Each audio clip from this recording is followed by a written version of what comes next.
Brought to you by Basecamp Ed. I'm Morgan, your host of the Homeschool Curious podcast. Whether you're deep in the homeschooling world or just starting to get curious, I'm here to bring you inspiring conversations with parents, educators, and business owners navigating the wild, wonderful world of parenting. Let's get curious together. Today, I am thrilled to introduce you to Stephanie on the Homeschool Curious podcast. She is a second-generation homeschool mom of two, a California certified teacher, and thriving content creator known on Instagram as That Cal Teacher Life, with a following of nearly 500,000. Passionate about supporting working parents, she shares practical tips for homeschooling in just 2 hours a day. She recently announced that she would be leaving her teaching career to pursue her own venture, Homeschoolers Connect. Stephanie's mission to help parents balance work and homeschool is the core reason I started Basecamp Ed. I left today's conversation feeling so empowered. I hope you do too. Today's episode is sponsored by Basecamp Ed, a community building app that is free for parents to find local, like-minded families, dedicated teachers, and educational resources. Connect with parents to form your own co-ops, playdates, or groups. Need a math tutor or a sports coach? Teachers can list their credentials. There is also a business platform to discover game-changing educational brands. Take control of your child's educational journey. Visit their website at basecamped.com or download it in the App Store. Homeschooling was never meant to be done alone. It takes a village. Build it with Basecamp Ed. Welcome to the Homeschool Curious podcast. I am so excited to have you here today. But before we jump in, I just wanted you to give a brief introduction about yourself and your family. Yeah, thanks for having me, Morgan. I'm really excited about this conversation. My name is Stephanie. I live in Northern California. I am a second generation homeschool mom. We now homeschool our two. My son is 11, my daughter's 9, and I have also been a public school teacher for the past many years. I'm the founder of Homeschoolers Connect, where I support working homeschool parents that are working and also want to homeschool. So I'm really excited to chat with you today. Yes, I'm so excited. Okay, you're probably just being modest, but you totally didn't even mention that you also are a content creator and have over 500,000 followers on Instagram. Oh man, well. How did you get into Instagram? Like, how long have you been doing that? Which is how we connected, by the way. That's right. Yeah. I love that we got to connect through that. It's so special having those connections. I had Instagram just like everyone else did, post some pictures of my kids and just like stay connected online with friends and family that were in the area. But when I started teaching, people started asking me for classroom management tips and how I was homeschooling and teaching and how I was working. And so it kind of evolved pretty naturally because I was like, people are really thirsty for this. And the more I started posting, the more it started taking off, and saw that people were craving tips on education and tips for their kids and how to bring authentic learning for their kids. It really evolved. And then I kind of like an all or nothing. So I just dove all in. I was like, well, we're doing this. Well, it's so funny because I launched Basecamp Ed in February. And then after I did that on Instagram, I was trying to follow every big homeschool mom on Instagram and start introducing myself and make connections. And I'd never come across your profile or hadn't yet. And my dad randomly loves to send me homeschool content. And you had sent me a message like, hey, I love like what you're doing on Instagram. And, you know, it's such a cool platform that you're building. And I left it unread because I wanted to respond thoughtfully, but I was on vacation with my family. And so I didn't read it. And then like the next day, my dad sends me something of yours. And he's like, oh my gosh, she's so inspiring. And it was like an amazing homeschool encouraging video. This is weird that the universe is connecting us. And then of course we chatted a week later. You made a fun video for me and I really appreciated it. So I love that that's what brought us together and feel like I know you and we always talk on Instagram. So it's good to see you again and have another conversation. Because I have so many questions. So you mentioned in your intro, you're a second generation homeschooler. So were you homeschooled like K through 12 or what was your experience? Yeah, I was homeschooled K through 12 before it was even Yeah. cool, before it was even Yeah. a thing. My poor mom is ordering VHSs and tapes and there was just no resources available. And she was definitely a unschooling mom. My parents had lived in Southern California, and they were actually in their area one of the first to integrate African Americans in their school. So she definitely saw a lot of tension in the public school system, and they wanted to give us a truly free range childhood. They didn't want the tension that they saw in the public school system for us. So they sold everything in Southern California and bought 5 acres, and it was very experiential. My mom was all about go outside and learn. And when I was 12, we traveled the United States. So they were all about hands-on, rich learning. They were cool like before it was cool. Yeah, yeah, they were trendsetters. Were you as a kid like, why can't I be a normal kid and go to school? Or did you love it? Did you ever question it? Morgan, that's such a good question because people just assume that, like, oh, it must have been just the best ever. And looking back, there were times where I was like, I just want to be a normal kid and fit in, because in the 80s and 90s, no one was homeschooling. I mean, it was Yeah. very like unusual to be a homeschooler. So there was a lot of criticism. And sometimes I always felt like that weird kid because I wasn't like, what grade are you in? And I'm looking at my mom like, what grade am I in? I don't know. So there were definitely times where I was like, I just want to be normal and not have people give me those weird looks. But looking back, I'm so grateful because it shaped me into the person that I am. And I can see so many things throughout my childhood that allowed me to be an entrepreneur today and allowed me Yeah. to be the person and have a lot of grit, because I had to do a lot of things on my own and I had to figure things out. And so I'm really grateful. It was a very rich experience. And looking back, even though I didn't always appreciate it as a child, I'm really grateful. So did you know, like once you started having kids, that you always wanted to homeschool your own too because of your experience?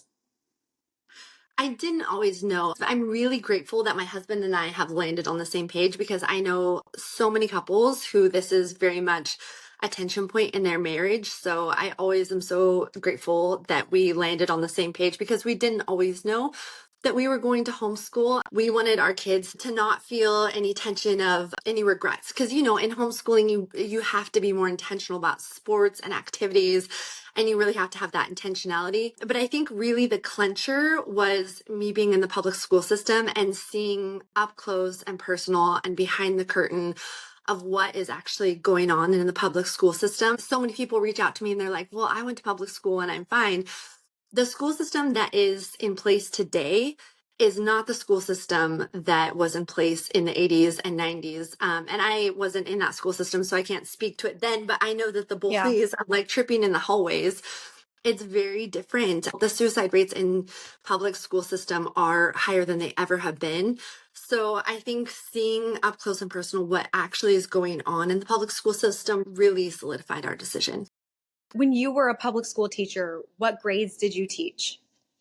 So I've taught all of them, actually. I started in 3rd grade. One of the things that I loved about teaching was the students. I loved getting to be a part of their lives, but I've taught all the way into high school. My previous position was teaching high school. So I've really had a broad range of teaching. I love the students. I went into teaching very much with rose-colored glasses, thinking I could just be the change that needed to happen and just make all of these changes. And I realized very quickly that my hands were tied and that I couldn't give the kids the experience that I really wanted to, because you have to teach to the test. You have to abide by the administration. And I believe that most teachers have the best intentions and they have such a heart for kids. Your hands are tied, truly. Yeah. And Yeah. it really is a difficult system to make those big changes. So I've only been following you for almost a year now. And so the content that I see may be different from what you started Instagram for, but more recently on Instagram, you are kind of known for like being very honest about what you saw in the public school, especially when you were teaching the older kids. Did your like school district ever tell you to stop posting that content, or did you ever get in trouble? I'm just like so curious Yeah. about that. Yeah. So risky, right? I get that Yeah. message all the time. Like, how are you posting this? I've been really blessed with incredibly supportive administration. And I think a lot of times they would just kind of turn a blind eye because I didn't talk about my content online. I wouldn't talk about it. So once in a while, they would run into it. But I've honestly been surrounded by incredible educators, incredible administration that were very supportive because most administration and most educators see the problem. Everyone sees the problem in the school system, but being able to change it is a whole other thing. And so yeah, honestly, it was super risky, and every new school I went to I was like, well, let's hope they don't run into my Instagram. I had really supportive administration, and I'm very grateful for that. A lot of our listeners are either homeschool curious, or maybe both parents do work, or the mom is part-time and the dad's full-time. What was your typical day? How did you homeschool your kids while you were teaching? And I'm sure your husband was working full-time as well. Mhm. So the way that we did it is I worked in the classroom. A lot of people think that I worked at home. No, I worked in the classroom. And the nice part about working as an educator is that I was very strict about when contract time was over, I was done. And so I would go home. I'd be home by, 4, and then my husband would work nights.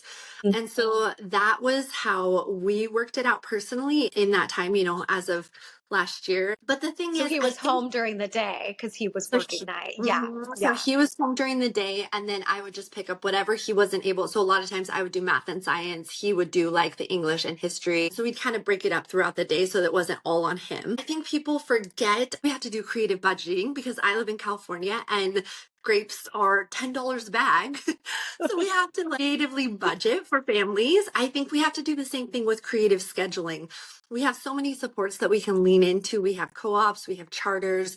I know parents that trade skills. They work Yeah. during the day and they have friends that are home. And so they're like, well, I'm great at math. I can tutor math if you can watch my daughter for these certain hours. So I think you have to lean into that creative scheduling. You mentioned resources. Did your kids, especially when you were both working full time, you were out and gone and your husband was at night, did your kids also do either a co-op or any other resource like that? Or were you guys the primary educators as well? Yeah, so I've done it all. We've done charters, we've done co-ops, and depending on the season that we're in, we really lean into that. We've always done a co-op, and that's now that I'm working from home, I just maximize that time. And I'm just Yeah. hitting work really, really hard. And then after the kids go to bed, I hit work really hard. I'm really blessed to have my parents here. So I had help from them. And I know that not everyone has that. So I always recommend getting into Facebook groups and getting to know homeschool families so that you can really see what each other needs. But yeah, we've used co-op and we've used charters before, but right now we're in a really great co-op that I'm super grateful for. That's another, sorry, Awesome. one more thing. Yeah. That's another thing is No, there's keep going. a lot of different co-ops, and depending on what you need, I mean, there's co-ops that are 4 days a week, 2 days a week, 5 days a week. And so I think that that's a really helpful resource because it still allows you to have the freedom and flexibility of learning on your terms, but you do have some of that 100%. support. I think so many parents hear or think of homeschooling as all consuming. I have to give up my career. I have to put everything into this. And Yeah. for some families, they do, and that works. But for other families, it doesn't. And that was me for 3 years thinking, I know I want to homeschool my boys, but I love to work too. How can I make that work? And Yeah. before I started really doing research, I did think it was like this scary, daunting thing. And like you said, there's so Yeah. many resources today, which I feel so lucky. Like your parents Yeah. probably didn't have that No. 20 or 30 Yeah. years ago. You can kind of take the reins and you can Yeah. do hybrid or drop off co-ops or Yeah. like you mentioned, finding families. That is exactly why I started Basecamp Ed, was to find people like me who want to do it together. Yeah. You just saying that reinforces everything that I keep saying. Yes. Yes. 100%. So what started as a side business is now your full-time job. That is what I want the rest of this conversation to be about. Is it's called the Working Parent Homeschool Network, right? Yeah. Yeah. Yes. So how and when that started, it was always kind of a side part-time hustle. And then you recently announced this summer that you were leaving your career and you're doing this full-time. I think just touching on what we had spoken, going into education was, I felt really, incredibly blessed to work with amazing educators. But again, teaching is exhausting. And so I felt like when I would come home, I was giving my kids leftovers because there were days when I felt like I could hardly put one foot in front of the other because emotionally you were just drained. And it was the hardest and easiest decision I've ever made because I had incredible students that were really hard to leave, but also my kids are the first priority. And so coming home and giving them just breadcrumbs and leftovers of what I had emotionally, I didn't want them to remember their mom like that in their childhood. Yeah. I didn't want that to be their experience. And so I really leaned into entrepreneurship online. And there's such a need for, because so many families are trying to replicate the school system in their homeschooling. And Morgan, you and I know that the school system does not work in homeschooling. 6 to 7 hours of sitting at a table doing worksheets is not the best for our kids, and it's based off of an outdated model, and we know that Rockefeller said that I'm trying to create a generation of workers, not thinkers. So it's not based on a model that prepares our kids for a successful life once they graduate. We're not teaching what Yeah. they need. We're not teaching AI. We're teaching that that's evil and they can't ever use that. We're not teaching skills to build wealth, investing, taxes, all of that. So in my program, I teach a 2-hour school model because I believe that you can, and I failed at this when I first started. I tried to replicate the school system when I first started homeschooling. Well, you're a teacher, so you're like bringing school home. Yeah, I was like, well, Yeah. this is just how we do it, right? This is Yeah. what it is. And it was awful. I hated it. The kids hated it. It was tears every single time. It was piles of worksheets because I was trying to cover everything. And it was the worst. And I was like, okay, first of all, I'm working. I don't have time for this. This is our life. Like, I'm not having any fun with the kids. Like, we're having a terrible day. So I pared everything down to 2 hours, and my kids started testing 3 levels above grade. It was insane. I was like, this is opposite of everything I know. And so the paradigm, the shift that I had to do in my head was I had to fight myself because I was like, this isn't how it's supposed to work. And so that's really what I teach my parents because, first of all, most of the parents that are in my community are working and they're homeschooling and they're trying to replicate the school system. And so I really give them permission that you don't have to do that. You don't have to teach every single subject every day. You don't have to do a 6-hour school day. So Friday is always a flex day. We're on the lake most days after school. So I think it's really giving parents permission. An educator, I can be like, these are the most important things. Hit these and your kids are going to be fine. Like you mentioned, you do a lot of work when the kids are sleeping at night. So are you doing one-on-one coaching with parents that want to homeschool, but they don't know how? Are you teaching the 2-hour workday, or is every family different? Or do these families also connect and talk with each other? Like, how does your business and network work? So I have a couple different options for those because I know people's budgets are tight. So I have a low ticket, just it's $37 that just goes over like the bones of what you need to have a 2-hour school day. So it gives you creative scheduling. It gives you different types of curriculum. And then homeschooling is so overwhelming. Like, am I Charlotte Mason? Am I unschooling? What am I? So it kind of walks you through navigating that. I'm a little bit of everything. So I'm like, you don't have to put a label. Thank you. I was just going to say the label stressed me out. It's so stressful. Yes. My oldest is 5. So I am obviously not claiming to be any sort of homeschool expert. And people will ask me that. I'm like, I have no idea. I'm happy if we sit on the floor and do 20 minutes and then he's Yeah. like on to the next thing, like Yes. over it. Yes. I'm like, Yes. what is that considered? What is that label? I'm always like, I'm eclectic. I'm just a little bit of everything. And sometimes it changes. Sometimes, we're doing more like Charlotte Mason, and then the next year that doesn't work. And so I think people feel like they have to be married to these titles of like, I am an unschooler, or I am a Charlotte Mason. And that's fine if that works for you. I love that. But also if that just puts pressure on you, which it did for me, I was like, I I'm kind of doing this and I'm kind of doing this. Like, it's okay. What's so cool about homeschooling is it is so flexible. Like you said, Yes. what might have worked last year, like your kids change and their interests Yes. change and how they learn, you get to cater to what they need. And isn't that the beauty of personalized learning? I mean, that's really why we homeschool, is so that we can personalize each child's education, which is not something you can do. I mean, I've had class sizes of 30 kids. Even the best teachers cannot personalize every single education, every single experience to each student. And so that's such a huge thing that we get to do as homeschoolers. We get to personalize because every child is so different. They don't need the same things. They need different approaches. I have a hands-on learner versus a visual learner, and you get to give that to them. And what a gift. I also saw, I'm sorry, I feel like I stalk you now. Okay, Okay. it's like a week or two ago, you announced, oh, I have a full-time employee. And then you left everyone hanging for a day or two. And then you Yeah. announced that it was your husband. So Yes. your husband, I don't know what he was doing before, but Yeah. he quit his job, like Yeah. totally quit his job. And the two of Yeah. you are now doing the Working Parent Homeschool Network full-time. That's it. Morgan, it is wild. Like, That's I have to incredible. like pinch myself because I don't know if I let myself believe that this was even possible, because we're so conditioned for like the 9 to 5 life that the life of an entrepreneur, I am addicted to the freedom and the flexibility, because I can do 2 hours of work after the kids go to sleep. I can, maximize those 3 hours of co-op. And we go to the 100%. lake and we go to the waterfalls and we do all of these things. And I don't have to ask for permission. Something that we really want to give the next generation too is this freedom, because we live in a society where you have to trade your time for money, which we should really, the life of an entrepreneur trades skills for money. And that's really where the gold is, because as families, as moms, as dads, we want to be present with our kids. And it's really hard to work a 9 to 5 and come home and give everything to your family.